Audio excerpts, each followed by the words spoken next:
C'est presque de l'info, c'est la revue presque de Nicolas Canteloup.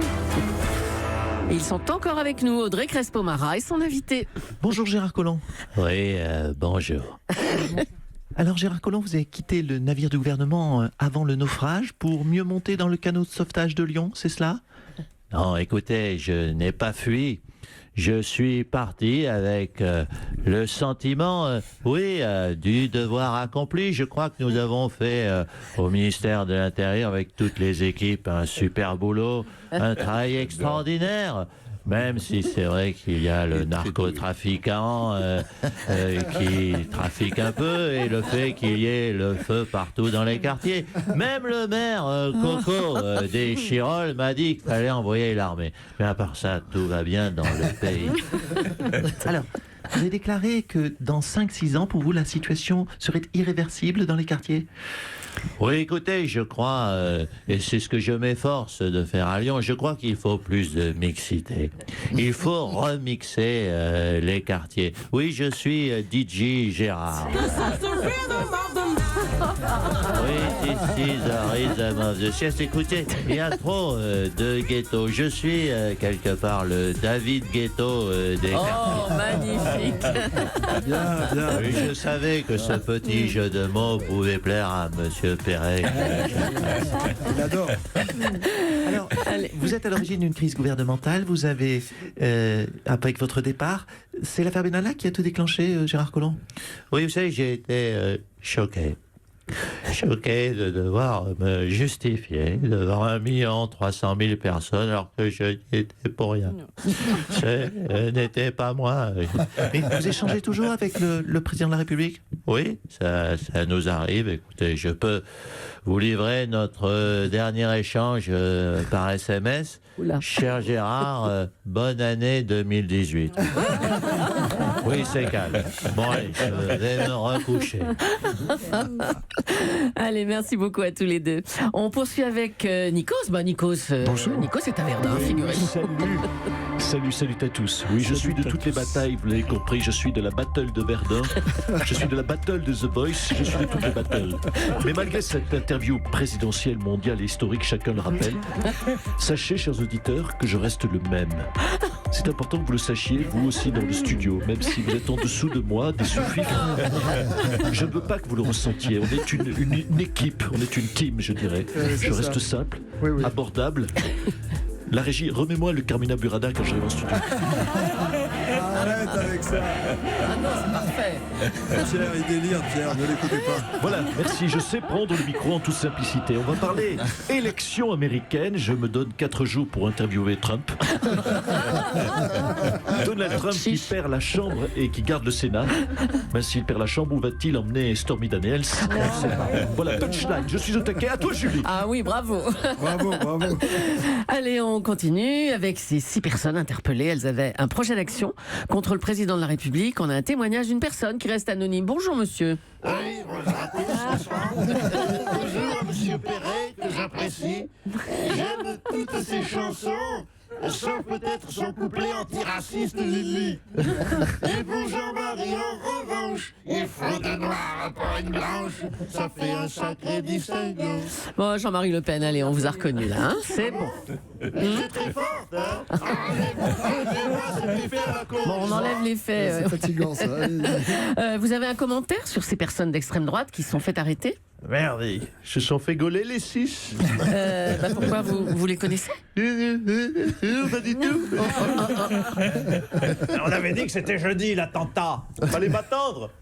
Pardon, Leclerc. Ah oui. Alors, ce sont des gens issus des milieux de l'extrême droite. On ne sait pas grand-chose d'eux, si ce n'est qu'ils avaient, je cite, un projet imprécis et mal défini, monsieur Le Pen. Oui, ça c'est, excusez-moi de le préciser, c'est tout le terrorisme et la faiblesse du terrorisme d'extrême droite. Et ça fait depuis l'histoire de 1962 et le petit Clamart. Et que nous n'avons pas réussi un bel attentat. C'est vrai, nous sommes ridicules par rapport au terrorisme islamiste, n'est-ce pas? Ridicule. Oui. Vous faites très bien, monsieur les gars. On va intégrer notre équipe. On se fait gauler au moment du projet, n'est-ce pas? On ne fait pas gauler en faisant un attentat, mais au moment du projet, c'est la honte. C'est la chouma pour toute l'extrême droite française. Allez, c'est bon, on vous laisse, monsieur Le Pen. L'itinéraire studio, monsieur. Oui. Allez, grâce que je prenne vos coordonnées. L'itinérance mémorielle de notre président Emmanuel Macron se poursuit. On est en duplex avec lui. Les gens du Nord. On est où là, Brigitte? Il est parti, Nikos? Ah, à la bonne heure. Je reconnais pas les villes, tous se ressemblent. C'est quoi ça? C'est les Hauts-de-France? C'est le Nord? Dites donc le Nord, vous ne voudriez pas demander votre indépendance comme la Nouvelle-Calédonie parce que on vous l'accorde direct, hein? On vous entend, monsieur le président. Alors vous êtes où? Vous êtes entre Verdun et Maubeuge, m'a-t-on dit. Hein. Bonjour. Oui, tout à fait. Je vous confirme que je suis au milieu de nulle part. Oh non, arrêtez maintenant. Bonjour à tous dans le studio et bonjour à monsieur Perret. Vous êtes un exemple pour tous les Français car vous ne prenez pas votre retraite. Alors d'accord, c'est pour en partie faire des chansons paillardes, mais je vous dis quand même bravo, cher Pierre. Alors la grogne des Très touché. La grogne des automobilistes et des gilets jaunes continue, monsieur le président. Oui, je suis interrompu pendant mon pèlerinage pour rendre hommage à ces valeureux soldats, ces poilus qui ont tant donné pour leur pays, qui ont sacrifié leur famille, leur vie parfois, pour que vous, aujourd'hui, tous et toutes, vous soyez libres de me faire chier pour 3 € d'essence. Enfin, monsieur le président, allons. Non mais c'est vrai, franchement, les poilus. Les poilus, ça c'était de véritables héros. Moi j'aimerais les voir dans les tranchées, les gilets jaunes. Le gros bébert qui m'a interpellé hier pour pleurnicher sous son plein de gasoil. Mais qu'il aille se battre contre les Allemands par moins 4 degrés avec un pantalon en toile de tente. Dans une tranchée, il ramènera peut-être moins. Bon, allez, c'est bon. Merci, monsieur le président.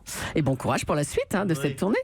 On va revenir sur le résultat des élections mid-term aux États-Unis. Laetitia Hallyday, bonjour. Oui, bonjour. Vous vivez aux États-Unis. Vous êtes en duplex de Los Angeles ce matin. Trump va être obligé de cohabiter, mais la défaite est moins sévère que prévu. À mi-mandat, Obama, Reagan et Clinton avaient perdu sévèrement, eux. Oui, mais ça c'est parce que les médias français oublient de dire que Donald Trump, il est très aimé par une partie de l'Amérique profonde. Les idiots qu'on appelle les rednecks.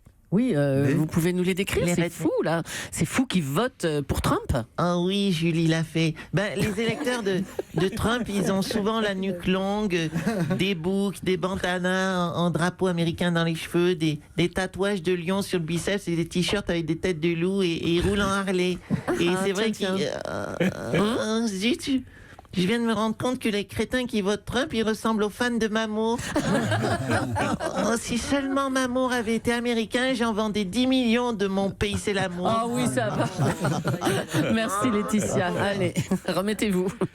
Autre chose, la justice belge a demandé à l'ancien roi des Belges, Albert II, de se soumettre à un test de paternité. Il a 84 ans. Stéphane Bern, un commentaire peut-être? Non, un test de paternité. Non, c'est un crime d'à-lèse majesté.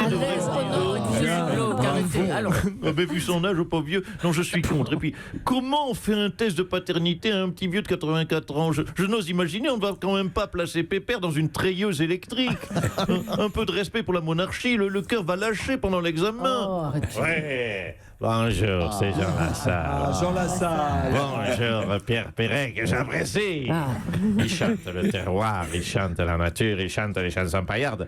J'ai une treilleuse électrique. Et si ça prend nos services pour le test de paternité, on étourdit le roi Albert avec un coup de gourdin.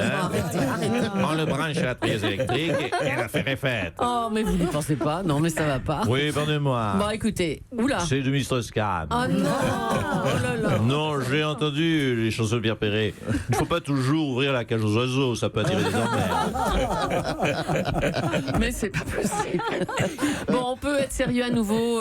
Stéphane Bern, est-ce que vous êtes contre cette décision de justice alors pour le roi des Belges? Mais c'est ridicule. Et puis, à quel âge a cette gamine? Elle a 50 ans, la gamine. Oh non, vous voyez, c'est totalement idiot. Découvrir qu'on est papa d'une petite fille, c'est mignon, mais papa d'une vieille de 50 ans. Arrêtez pour les vieilles, là. Ils vont quand même pas lui faire de la balançoire ou l'emmener faire des tours de manège. En tout cas, conclusion de cette affaire, qu'il soit de Monaco ou de Belgique, le Albert est très fertile. Il a la semence baladeuse, la semence baroudeuse. Ça ferait une bonne chanson paillarde pour Pierrot. Ah ben tiens, allons-y, Pierre Perret.